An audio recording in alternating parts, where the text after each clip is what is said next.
L'ouragan Matthew a contourné la Floride vendredi matin.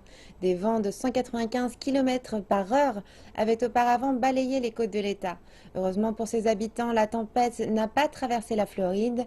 Le Centre d'information sur les ouragans des États-Unis a revu à la baisse la puissance de la tempête et indique que les vents ont diminué pour atteindre une moyenne de 177 km par heure. L'ouragan Matthew a maintenant atteint la Caroline du Sud et les États voisins restent en alerte.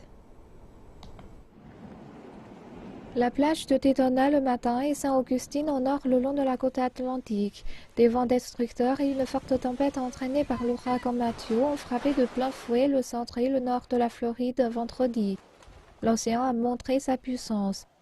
Les transformateurs électriques ont déraciné des arbres abattant des lignes électriques. Près d'1 million de personnes se sont retrouvées sans électricité. Le gouverneur de la Floride tire le signal d'alarme. Souvenons-nous, la tempête n'a traversé que la moitié de notre État. Ce n'est pas fini. Des milliers d'habitants de la Floride se sont réfugiés dans des abris. Les communautés côtières de la Géorgie, de la Caroline du Sud et de la Caroline du Nord sont en alerte.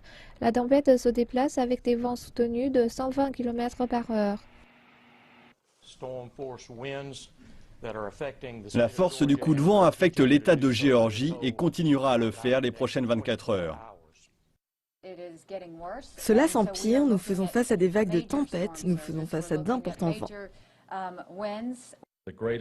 L'impact le plus important de la Caroline du Nord se déroulera entre samedi et dimanche matin. Des millions de personnes sont toujours sur le chemin de l'ouragan mortel. La côte atlantique des États-Unis a encore beaucoup de défis à relever ces prochains jours.